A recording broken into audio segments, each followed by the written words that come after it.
Hello guys, नमस्कार। मेरा नाम है डेनिस वोरा और आप देख रहे हैं डेनिस वोरा यूट्यूब चैनल।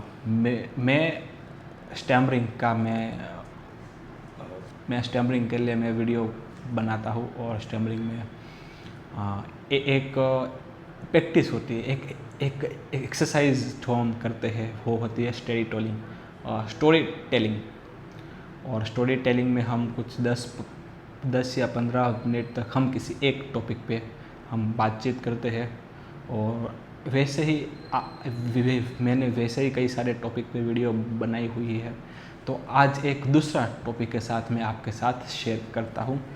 और मैं गुजरात से, सूरत से मैं बिलोंग करता हूँ, मैं गुजरात में रहता हूँ।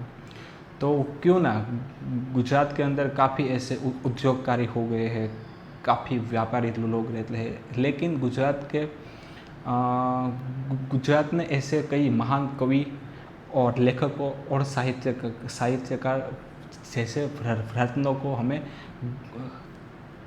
दिया हुआ है। तो फिर आज मैं टॉप 5 महान लेखक शायर की मैं बातचीत करने वाला हूँ और उनकी कौन सी किताबें, कौन से गीत, कौन से रचनाएं सुप्रसिद्ध हुई है उसके बारे में हम बातचीत करेंगे। तो लेट्स स्टार्ट दिस टॉपिक। तो नंबर 5 पे मैं रखता हूँ उमा शंकर जोशी। बहुत बड़े लेखक थे गुजरात में और 1911 में वो पैदा हुए थे। और वो लेखक के साथ विचारक भी थे, एक शिक्षावादी एक पर्सन थे और एक साहित्यकार भी थे। और 1967 में उनको ज्ञानपीठ पुरस्कार का अवार्ड भी मिला हुआ था। और उनकी किताबें की बात कर दी और रचनाओं की बात कर दी तो रचनाओं में उसकी एक सप्तपदी और विश्व शांति करके ये दोनों काफ़ी वायरल हुई थी, काफ़ी प्रसिद्ध हुई थी। वायरल तो नहीं, काफ़ी प्रसिद्ध हुई थी। मैंने अभी तक ये दोनों नहीं पढ़ी है, मैं पढ़ूंगा ज़रूर, क्योंकि ये उमा शंकर जोशी के पाठ जो होते हैं वो गुजराती एजुकेशन बोर्ड में वो पढ़ाते हैं। और कई सारे इससे पाठ थे जो हमारे स्टैंडर्ड 6, 7, 8, 9, 10 में काफ़ी वो सेकेंडरी, हाई सेकेंडरी स्कूल में वो आते हैं। फिर मैं रखता हूँ नंबर 4 पे काका कालेलकर। काका कालेलकर का पूरा नाम दत्तात्रेय बालकृष्ण कालेलकर था। और फिर वो गांधी जी के काफ़ी करीबी सहयोगी माने जाते थे और उसको काका कालेलकर को भी पद्म विभूषण मिला था। और उनकी कई सारी किताबें थी और उसमें से जो 2-3 रचनाएं हैं, जो किताबें हैं, वो है जीवन संस्कृति और हिमालयनो प्रवास। दोनों ही काफ़ी अच्छी किताबें हैं। मैंने नहीं पढ़ी है लेकिन मेरे पापा ने पढ़ी हुई है, तो मेरे पापा ने बताया कि वो आपको एक बार पढ़ना चाहिए। फिर मैं नंबर 3 पे रखता हूँ पन्नालाल पटेल। पन्नालाल पटेल बहुत ही महान और गुजराती साहित्य में ऐसे वो एक रत्न थे। और फिर पन्नालाल पटेल का जन्म 1912 में हुआ था। और वो जिस परिस्थिति में पैदा हुए थे, लाइक गाँव, किसान, खेडूत, गरीबी, वो चीज़ों में से उन्होंने जो भी लिखा है वो तकरीबन वो इन्हीं सभी परिस्थितियों के साथ जुड़ता है। और उसको भी ज्ञानपीठ पुरस्कार मिला था। और उसकी जो 2-3 रचनाएं थी वो थी પેલું છે કે મળેલો જીવ તે गुजराती बुक है, वो भी काफ़ी प्रसिद्ध हुई थी। फिर एक है भाग्यनो फेरू, वो भी बहुत अच्छी है। और मेरी जो पर्सनल फेवरेट है वो है मानवीनी भवाई। मैंने अभी जस्ट वीडियो शूट कर रहा हूँ, मैंने 2 घंटे पहले ही मानवीनी भवाई मैंने बुक ऑर्डर कर दी है। मेरी भी ये फेवरेट बुकों में से एक लिस्ट है जो मुझे पढ़नी है। और गुजराती में साहित्य में जितने भी ऐसे तर्पदा जो शब्द कहते हैं, लाइक हम जो लोकल वर्ड्स जितने काठियावाड़ के जितने भी लोकल वर्ड्स होते हैं जो जिसको तळपदा शब्द कहते हैं, तो मानवी की भवाई की जो बुक है मानवीनी भवाई, इस बुक में आपको काफ़ी ऐसे शब्द मिलते हैं। और फिर मानवी भवाई नो एक 10वां धोरण में स्टैंडर्ड 10th के अंदर चैप्टर आता है गुजराती में, गुजराती सब्जेक्ट में एक पाठ आता है,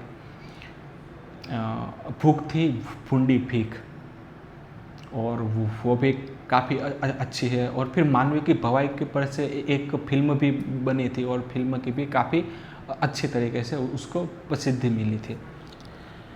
फिर दूसरे नंबर पर जो मेरा फेवरेट है, मेरे पर्सनली शायरों में फेवरेट है, वो थे दुल्लाभाया काग। दुल्लाभाया काग वो गुजराती फोक में, और उसको प्यार से लोक नाम जो था उसका वो था भगत बापू काग के नाम से वो जाने पहचाने चाहते थे। और उसकी आप रचना देखेंगे तो काफ़ी सरल भाषा में मिलेगी, नॉर्मल पर्सन को भी यदि एक बार में वो पढ़ेगा तो काफ़ी अच्छी लगती है और समझने में भी काफ़ी अच्छी लगती है। और जैसे पन्नालाल पटेल की वो मानवी की भवाई है, यदि आप वो पहली बार पढ़ेंगे तो आपको इतने आपको जो काठियावाड़ी शब्द मिलेंगे उसको आपको दोबारा से वो उसका आपको मीनिंग देखना पड़ता है कि वो क्या लिखा है। पर जो दुल्लाभाया काग थे वो काफ़ी सरल भाषा लिखते थे, और उसकी एक किताब है कागवानी, वो भी बहुत फेमस है। और शायद 2-3 साल पहले, शायद 3 साल पहले आदित्य गढ़वी गुजराती सिंगर है, पार्श्व गायक है, उसका एक सॉन्ग आया था। मैं उसकी एक लाइन आपके गाकर सुना देता हूँ कि वो किस तरह के कितने सरल तरीके से वो लिखते थे।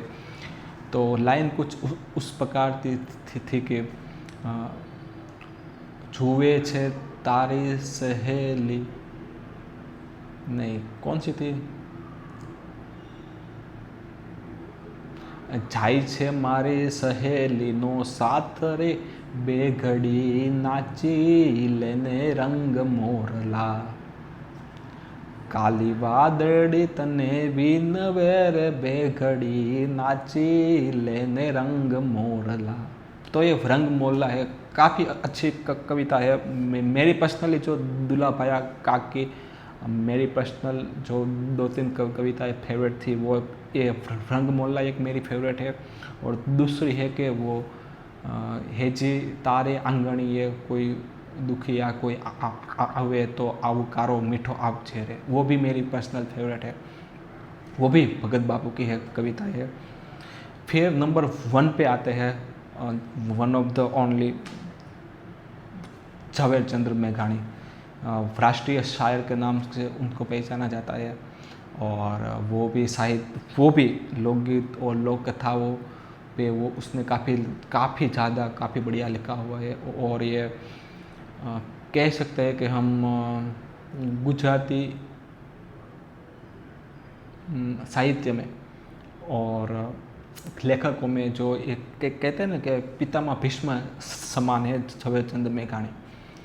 और उसकी 2-3 किताबें, उसके तो कई सारी किताबें वायरल हुई थी, जैसे सौराष्ट्र रसदार वन ऑफ द ग्रेट है गुजरात में। अगर यदि आपको पढ़ना पसंद आती है, यदि आपको गुजराती पढ़नी है तो सौराष्ट्र रसदार एक बार ज़रूर पढ़िए, बहुत ही अच्छी किताब है।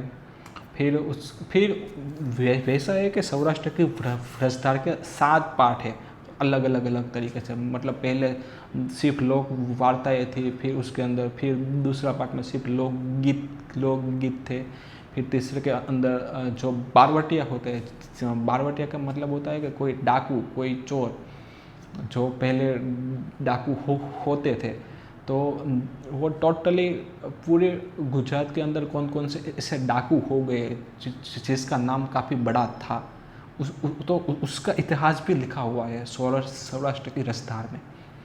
तो फिर वो भी बहुत ही बढ़िया है। आपने शायद वो नाम सुना होगा कि कादू मकराणी, कादू मकराणी था वो एक बारवटिया था, लाइक एक डाकू ही था, लेकिन उसके ऊपर भी कविता लिखी हुई है ઝવેરચંદ મેઘાણી ने कि कौन से थे સોરઠનો બારવટીયો કાદુ મકરાણી, એની વચ્ચે કવિતા હતી કે બબ્બે બંદૂક કાદુડો રાખતો, कि ते डूंगरे डूंगरे कादू तारा डायरा, तो बहुत ही अच्छी है। और मेरी जो, और हम सब ने एक सॉन्ग सुना ही होगा ઝવેરચંદ મેઘાણી का, जो था 2013 में भी रामलीला, जो दीपिका पादुकोण और रणवीर सिंह की पिक्चर थी रामलीला में, उसमें एक सॉन्ग था कि मोर बनी थन गाट करे, काफ़ी बढ़िया है लोकगीत में। और जब भी गरबा होता है, कुछ भी ऐसी इवेंट होती है, तो ये मोर बनी थन गाट करे वो तो सॉन्ग बजता ही बजता है, वो भी गुजराती साहित्य में। और फिर मेरे और ये टॉप 5 कैरेक्टर मेरे थे, सॉरी टॉप 5 लेखक मेरे थे। 5वें पे उमाशंकर जोशी, चौथे पे काका कालेलकर, तीसरे पर पन्नालाल पटेल, दूसरे पे दुर्लभ भाया काग, भगत बापू काग, और पहले नंबर पे राष्ट्रीय शायर ઝવેરચંદ મેઘાણી।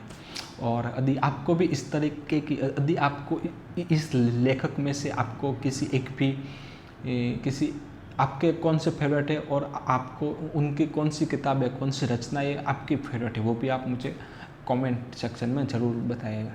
ठीक है, तो मिलते हैं गाइस नेक्स्ट वीडियो में, तब तक के लिए खुदा हाफिज़, गुड बाय, आवजो, जय श्री कृष्ण, टेक केयर।